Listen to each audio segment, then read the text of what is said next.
नमस्कार, जय भगवान स्टडी हब में आप सभी का स्वागत है। आज हम आपको सिखाएंगे सरलीकरण से संबंधित इस प्रकार के प्रश्न जो अक्सर परीक्षाओं में पूछे जाते हैं। इन सवालों को देखते ही आप इनका उत्तर निकाल सकते हैं। बस आपको क्या करना है, पूरा वीडियो देखना है। तो चलिए शुरू करते हैं। पहला प्रश्न ए रहा। इसको सॉल्व करने के लिए पहले हम कोष्टक सॉल्व करेंगे, है ना। तो पहला कोष्टक सॉल्व करते हैं। यहाँ लिखा है 3 ऋण 1/3, दूसरे को करेंगे तो आ जाएगा 4 ऋण 1/4,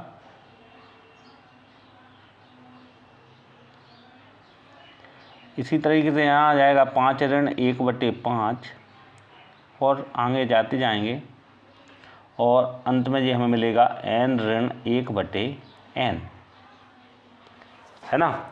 तो जब इसको और सॉल्व करेंगे तो हमें यहाँ पर मिलेगा 2/3, यहाँ मिलेगा हमें 3/4 और हमें दिखाई दे रहा है कि पहले कोष्टक का हर दूसरे कोष्टक के अंश से कट रहा है। ऐसा चलता रहेगा। चलिए तीसरा जब सॉल्व करेंगे तो ऐसे ही आ रहा 5 1/, मतलब 4/5, है ना। तो जे इससे कट गया, ऐसे कटते जाएंगे। अर्थात हमें पहले कोष्टक का जो अंश मिलेगा और जो आखिरी कोष्टक है उसका हमें हर मिल जाएगा, क्योंकि अंश कट जाएगा, है ना। पहले वाले हर से कटेगा तो हमें जो आंसर आएगा हमारा वो आ जाएगा 2/n, मतलब पहले कोष्टक का अंश और आखिरी कोष्टक का हर। ठीक है। तो ऐसे सवालों को हम देखते ही हल कर सकते थे। पहले हमने जब कोष्टक सॉल्व किया था तो पहले हम समझ गए थे कि यहाँ 3 से 3 कट रहा है, तो हमें फिर आगे हल नहीं करना था। हमें क्या करना था कि पहले कोष्टक का अंश लिख देना था और आखिरी कोष्टक का हर हमें दिख ही रहा था कि n आएगा, है ना। तो हमारा आंसर हो जाता 2/n, अर्थात इस सवाल को हम देखते ही हल कर सकते थे। तो चलिए अब अगला सवाल देखते हैं कि इसको भी सॉल्व करने के लिए वैसे ही सॉल्व करेंगे। हालांकि अपन इसको सॉल्व कर चुके हैं और हमारा आंसर आया 2/n, है ना। और यहाँ n की जगह पर तो 100 लिखे हुए हैं। देखिए पहले क्वेश्चन में n लिखा है, बिल्कुल सेम वही क्वेश्चन आपको यहाँ पर दिख रहा है। दूसरा क्वेश्चन उसमें n की जगह 100, मतलब 2/100 अपन आंसर आ जाएगा। लेकिन जब अपन इसको सॉल्व करने बैठते तो हमें यहाँ पर जब हम इसको सॉल्व करते, देखें जब हम सॉल्व करते तो यहाँ हमें 3 ऋण 1, मतलब 2/3 आता पहले कोष्टक में, दूसरे कोष्टक में हमें 3/4 आता और हम समझ जाते कि यहाँ 3 से 3 कटने वाले हैं। तो हम आगे हल ना करके क्या करते कि पहले कोष्टक का अंश लिख देते, है ना। और हम जान रहे हैं कि पहले कोष्टक का हर तो कट गया, ऐसे ही दूसरे कोष्टक के अंश से कटा है, तो ऐसे ही जो आखिरी कोष्टक का अंश तो कट जाएगा पहले वाले हर से, लेकिन आखिरी वाला हर हमारे लिए बच जाएगा। तो हमारा जो आंसर होगा 2/100 होगा। 2/100 अर्थात 1/50 हमारा आंसर आ जाएगा। ठीक है, तो उम्मीद है आप समझ गए होंगे। ये रहा तीसरा प्रश्न। तीसरे प्रश्न में हम वैसे ही कोष्टक सॉल्व करेंगे। तो पहला कोष्टक जब सॉल्व करेंगे तो 3 दूनी 6 ऋण 1/3, अर्थात 5/3 यहाँ आ गया। यहाँ पर इसको सॉल्व करेंगे 5 दूनी 10 ऋण 3, मतलब 7/5। यहाँ हम यह देख पा रहे हैं कि पहले का जो अंश है दूसरे के हर से कट रहा, मतलब यह विधि चलती रहेगी। मतलब यदि हम देखेंगे तो ये कटते जाएंगे, अंश हर से कटते जाएंगे, अंश हर से कट जाएंगे, और तो जो हमारा जो आंसर रहेगा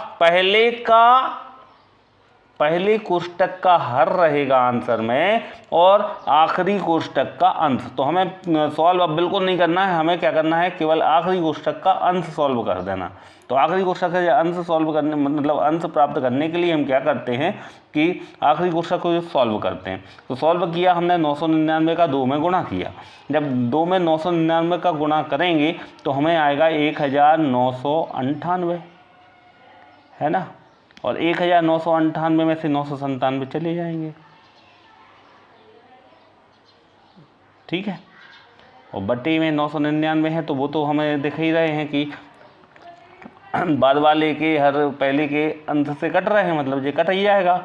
हमें केवल आंसर में क्या बचेगा, पहले वाले का हर बचेगा और अंत वाले का अंश बचेगा। तो हमारा जो आंसर होगा वो आ जाएगा 1001/3। यहाँ 1001 आ रहा था, 1998 में से 997 जाते 1001 आता।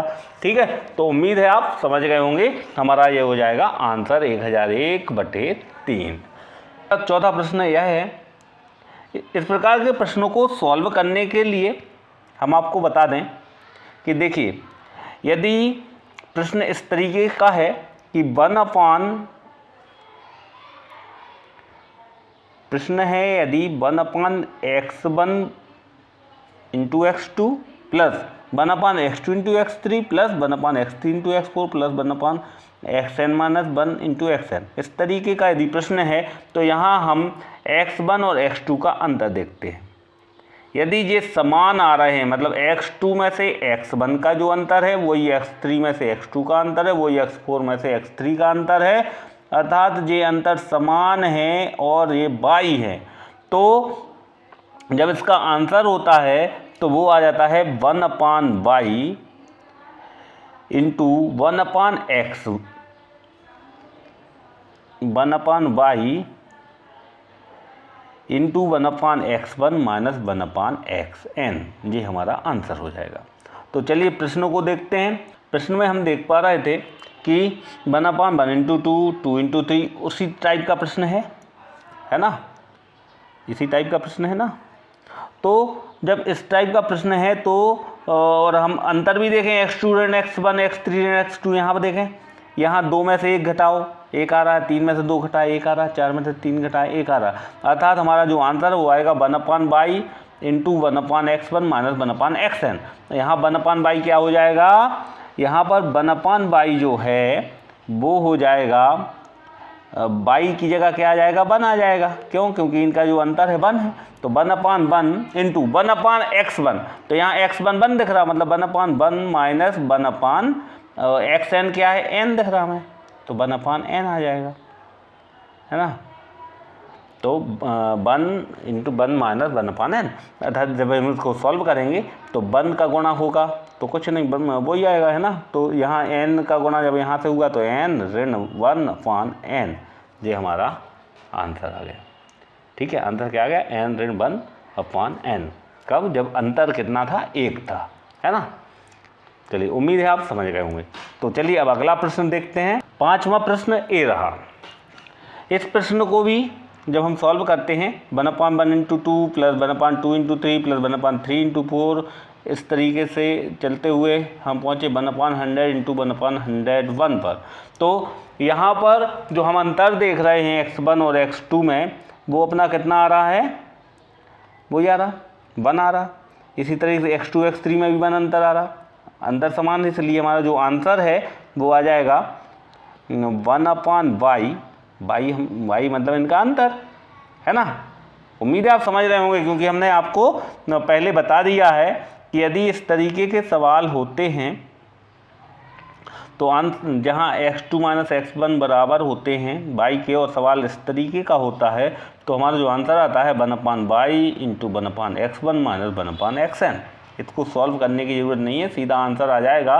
तो यहाँ पर 1/y की जगह अंतर कितना है, 1 है ना, अंतर 1 है, तो इसलिए यहाँ पर 1/y की जगह पर 1 रख दिया, इंटू 1/x1, तो x1 यहाँ पर कितना है, 1 है, x1 कितना 1 है, तो 1/1 माइनस 1/xn, xn मतलब जो आखिरी वाला कितना है, 101। जब इनको सॉल्व करेंगे तो हमारा आंसर आ जाएगा, 101 में से 1 गए तो कितने बचे, 100/101, हमारा आंसर आ गया। उम्मीद है आप समझ गए होंगे। चलिए अब अगला प्रश्न देखते हैं। अगला प्रश्न हमें कुछ इस तरीके से दिखाई दे रहा है, तो इसको हम सॉल्व करते हैं। तो इसको हम सॉल्व करेंगे, किस तरीके से सॉल्व करेंगे पहले अपन देख लें। इसको हम तोड़ेंगे उसी तरीके से जो भी हम करके आए थे। कैसे, वही 1/30 लिखे हैं, 30 को हम लिख सकते 5 इंटू 6, है ना, 30 हो गए 5 इंटू 6।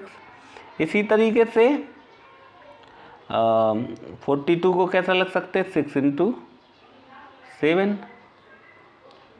इसी तरीके से 56 को क्या लिख सकते 7 इंटू 8, है ना, जे कितना हो जाएगा 8 इंटू 9, है ना। इसको अपन को ज़्यादा करने की ज़रूरत नहीं है, अपन बस ये समझ जाएंगे, ये तो हम आपको करके बता रहे हैं।